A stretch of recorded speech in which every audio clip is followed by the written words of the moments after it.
every single Christian creator, Christian rapper, Christian hip-hop artist that's Christian, all of the above. I'm going to give you guys a clip from one of my favorite YouTubers, ministry YouTubers on YouTube right now, Mike Winger, reacting to a brief clip, but I think it's so essential. And I feel like if you grab hold of this concept, it'll give you a bit more self-awareness about who you want to be, what you want to create, and how you want to reach people. If you want to reach people, what people you want to reach. We're going to unpack that. It's very simple, but before I do that, I'm going to get you guys with a brief intro. King's Dream Entertainment, Ruslan. Hey, what's going on? It's Ruslan with KingStreamENT.com. This channel exists to encourage, empower, inspire you to live out God's dream for your life. Not going to take a whole bunch of time with the pleasantries and all that kind of stuff. Listen, I'm excited about this video.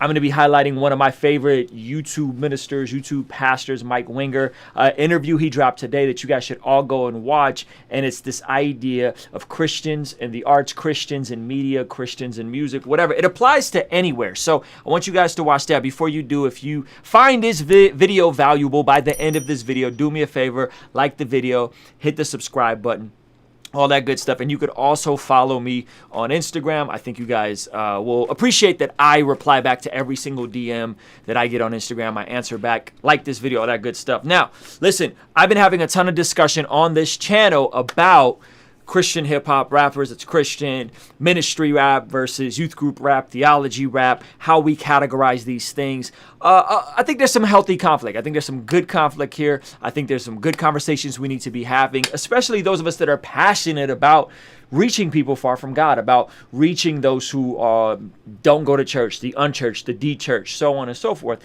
And I'm going to do my best to simplify this as much as possible with this video because it is timely, it is relevant, and it's really, I think, going to just alleviate some of the confusion that we've been having in the space.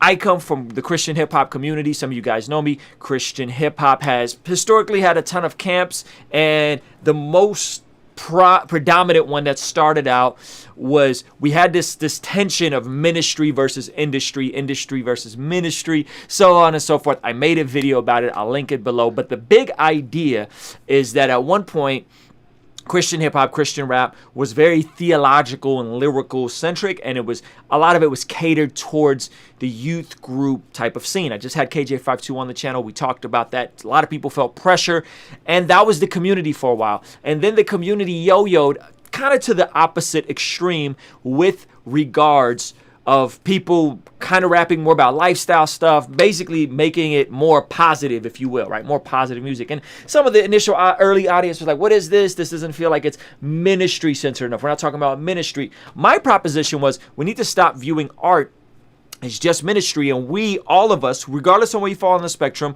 if you're a creator, if you're an artist, if you're a rapper, if you're a producer, be focused on building media companies, real businesses, understanding the platforms, understanding YouTube, Instagram, TikTok, podcasting, build real media companies, and from there, minister out of those. So instead of viewing Christian hip hop as a ministry, like a church plant or a parachurch ministry on a campus, like say InterVarsity or Athletes in Action. No. View it like a business that gets to minister. Think Chick-fil-A, right? You guys see what I'm saying? So it's a slight nuance. However, most people get offended by this. Well, no. We got to minister. Everything got to be a ministry. You don't need a stage and a microphone and a YouTube channel to minister, but they're great ministry outlets. Now, Mike Winger has a YouTube ministry. He calls it a YouTube ministry. He was a youth pastor at a church for a number of years, and he's recently transitioned into doing full-time YouTube ministry, right?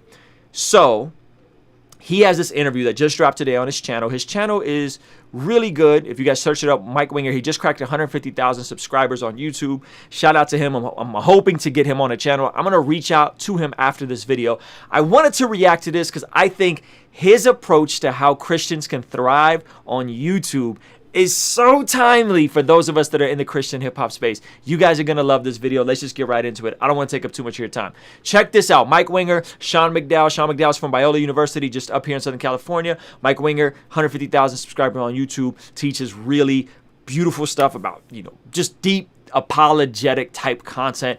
I love his content. I listen to a lot of it, and so on and so forth. Check this out real quick. Yeah, and I will say this, that if you're thinking I'm going to make a channel and the focus of the channel is evangelism, then that's actually one of the hardest things to do.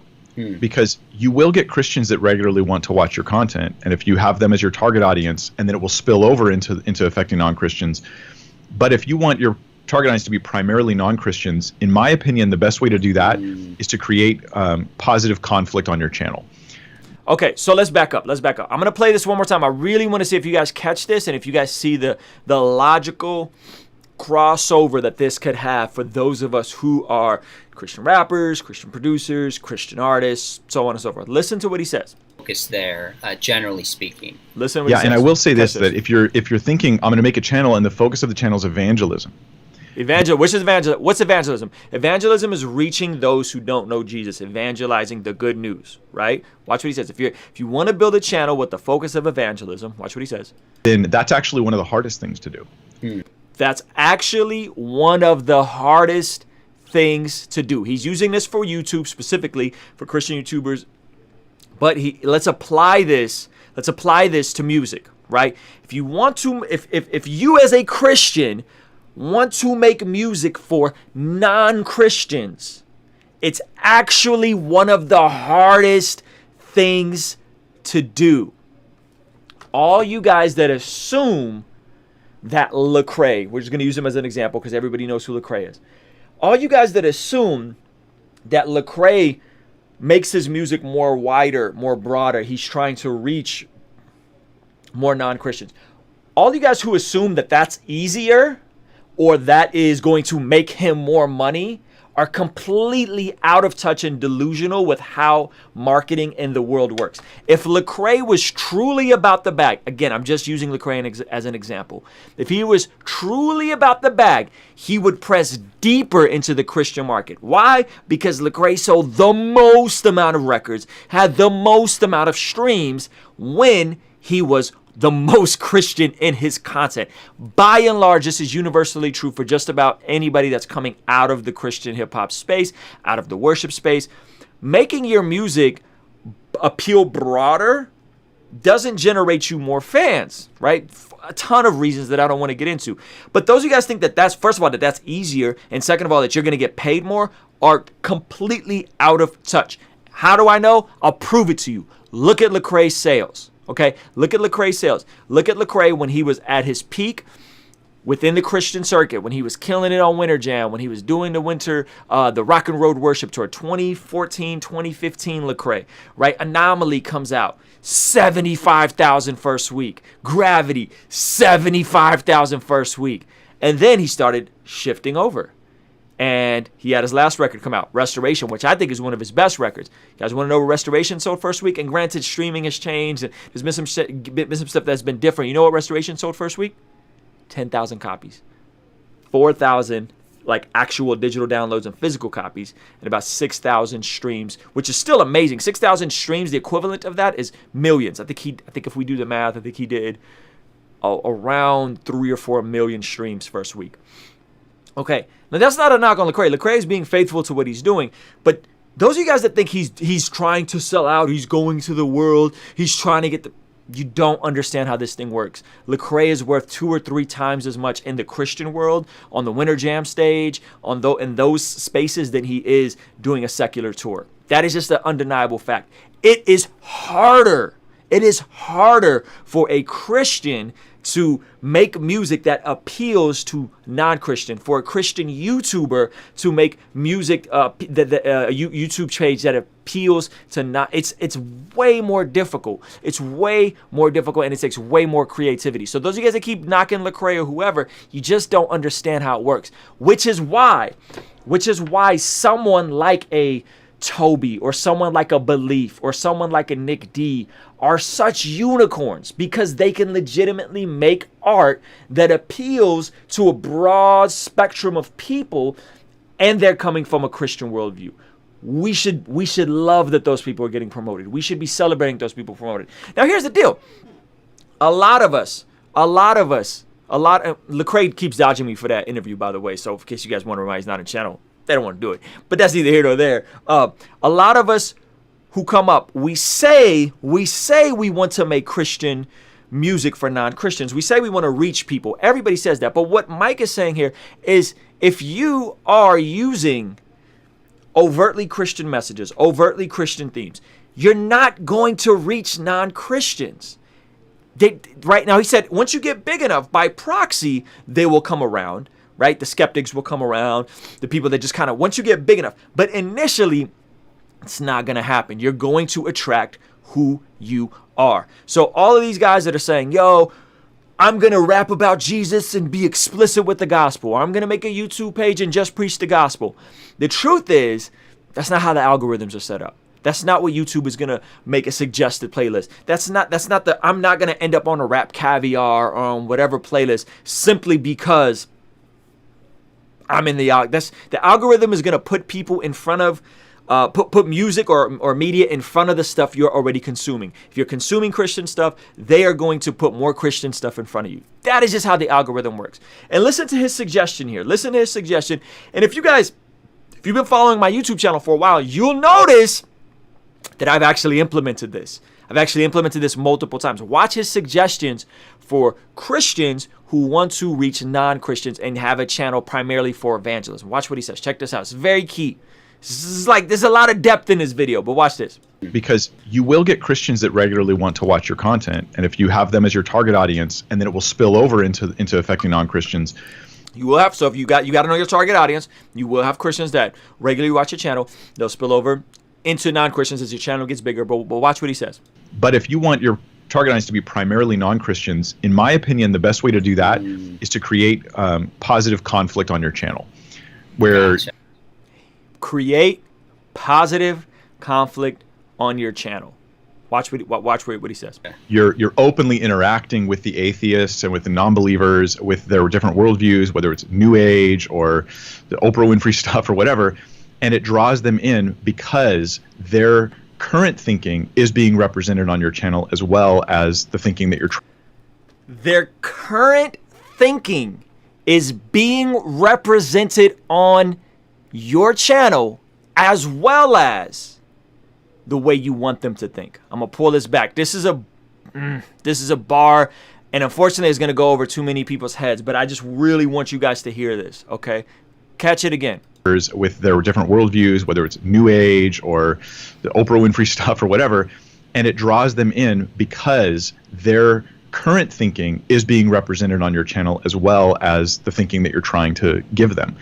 Woo! So, but if someone's like, well, I'm going to do all evangelism videos where I'm just preaching the gospel, well, you've got to think, why would a non-believer subscribe to your channel? That's a great question. And so it can be done, but it needs to be thoughtful. It needs to be done well. So like Living Waters, their channel's... Okay. Did y'all catch that? If you want to reach people who are far from God, I don't care if you're a rapper, I don't care if you're an evangelist, I don't care if you're a preacher, I don't care if you want to have a YouTube ministry, I don't care. But if you are saying, I want to be evangelistic in my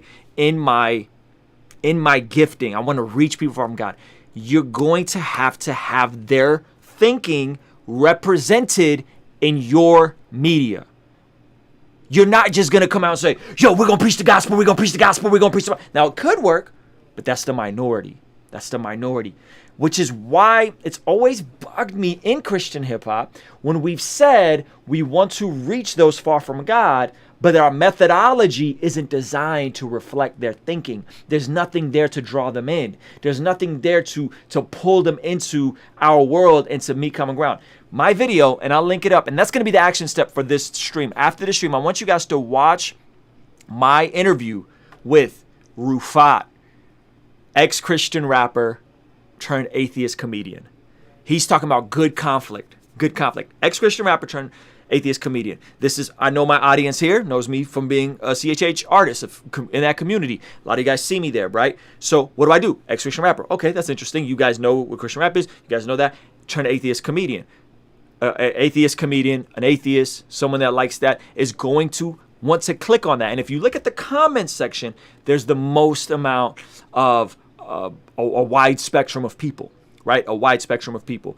And so if you want to reach people far from God, It's not going to come being overtly beating them over the head with the Bible, preaching the gospel unapologetically. It's going to come from having healthy conflict, some type of collaboration, some type of content that brings them into your world, but shows them that you're representing their thinking. He said, and it can be done, but watch what he says. He says it can be done, but you got to do it.